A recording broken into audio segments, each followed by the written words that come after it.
You mentioned in the book actually that one of the reasons you think that humor is not often thought of as part of the spiritual life is that it's not really we're not aware of it in Scripture.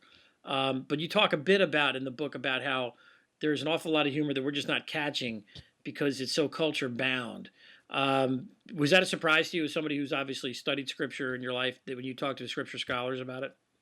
Yeah, a little bit. I mean, I always thought of Jesus as someone who was clever and witty, and you can tell that from the parables. Kind But of urbane with the pardon? cocktail, kind of urbane with the cocktail and a cigarette. Yeah. Well, just kind of a folksy sense of humor, Right. and know how to keep a crowd, those kinds of things. But I was kind of surprised that when I started bringing this question up, why don't we think of Jesus as an overtly funny person? Because one of the things that dawned on me was, if you're going to present Jesus as an appealing figure, which is what the gospel writers, Matthew, Mark, Luke, and John, wanted to do, why wouldn't you highlight his sense of humor? Because, you have all sorts of instances of humor in the Old Testament, Jewish humor, to sort of coin a phrase. Why wouldn't they have made Jesus seem a little more upbeat Mhm. and humorous? And most of the scripture scholars I talked to, their answers cohered around two main things, which I talk about in the book. One is, as you say, humor is very culture bound. Mhm. If you know someone from a different country, you might not get their sense of humor, or the jokes that they tell, or the references they make. It might seem a little odd. It's also very time bound. And so, if you look at a movie from the 1930s, if you read, some comedian or humorist from, the 19th century, it might seem a little distant. It just, the jokes don't travel. So I always say, imagine trying in 21st century America to understand first century Palestinian humor. We miss some of that. Mhm. So scripture scholars told me that. They also said that, we've heard this story so many times that they become like, old jokes you've heard a million times. They cease to be funny. Right. So, I tell the story of Nathaniel, who's told that Jesus is from Nazareth. Nathaniel says, "Can anything good come from Nazareth?" Well, that's a little dig on Jesus' hometown, which was kind of a backwater town. Right. And the problem is, we've heard that story so many times, it's not funny anymore. When in first century Palestine, there was probably a little joke when people made fun of Nazareth, but, we don't get it because we don't understand the culture, and also because we've heard that story a million times. And Jesus in that, and I don't know which gospel that it's in, but Jesus comes back at Nathaniel and says, "There's truly in Israel, there's no guile in this man." Is that what he says, or something? Yeah, He kind of there's retorts. about to see. Yeah, so in a sense, not only does Jesus kind of appreciate that sense of humor, but the next stage is that Nathaniel joins the apostles. He becomes one of the apostles. So there's an early indication of Jesus's appreciation of a Mhm. sense of humor beyond just the sort of witty way that he would tell a parable and make, for example, the parable about the talents. You remember where Mhm. you have the rich person who gives his stewards a number of talents. Well, a talent back in those days was 15 years of wages. So one of them gets 5 talents, which is like 75 years of wages, which is kind of a ridiculous amount. And it would be like someone today saying, well, imagine if a boss gave, one of his employees $1 million. You'd laugh. You'd say that's kind of ridiculous. But, we're missing a lot of that. So what I tried to do in the book is recover those places where Jesus shows a little bit of humor and even playfulness. There's a lot. I mean, I was surprised in the book to read that when you started your research on the book, there is a ton of scholarship on humor in sacred scripture.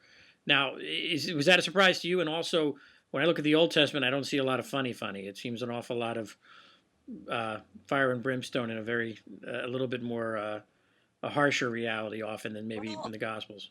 although I think there's a lot in there. You look at the story, the book of Jonah, Mm-hmm. Jonah and the whale, is kind of comic all the way throughout, and even scripture scholars would admit that. There's a lot of stories of, him being kind of this petulant, almost childish prophet whose only joy comes from when he finds a little shade at the end of the story. Mm-hmm. But even like Sarah and Abraham, Sarah when Abraham hears that Sarah's going to have a baby, he quote falls on his face laughing. So there's a lot of folk humor and laughter stories. But I was surprised. The more that I looked through the scripture, the more I found these incidents of humor that I think they kind of go overlooked. And I think one of the reasons is that once again, we're not conditioned to look for humor in the Bible because we think it's this, great, always serious, Mm-hmm. uh, work. But also we've heard the stories too many times. We've heard that story of Jonah, and we think, big deal. But at the time, Would Jewish audiences have understood that as humorous? Would Jewish yeah, audiences? They yeah. definitely So would have. scripture scholars tell me that some of these stories were about the prophets. There's the story of Balaam's ass. One of the prophets, Balaam, Mhm. who was traveling on an ass, a donkey, and the ass starts to speak. And one of the things that the ass says is, "Why do you keep beating me?" So I mean, there's this kind of playfulness about a talking animal, basically, Yeah. in the Old Testament. I think the Book of Jonah is really the kind of sine qua non of humor, though. If you read it with an eye to humor and see how kind of petulant and childish and kind of he acts like a 6-year-old, basically. Yeah. You get a sense of humor, and at the end, God says basically, look, God ends up that plant that he finds shade under, God ends up killing it basically with a withering sun. Hmm. And Jonah's so upset, and God says, look, you weren't upset about this town that I asked you to convert, Nineveh, with all these thousands of inhabitants, but you're worried about this tree. Right.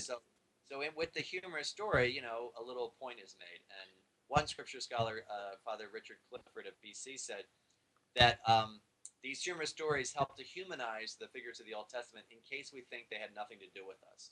Has anybody gone through the books, all the books of sacred scripture, and tried to point out the humor in that, and sort of in a popular way? Because I have a feeling that it would be a complete revelation to an awful lot of Christians and actually a lot of Jews as well.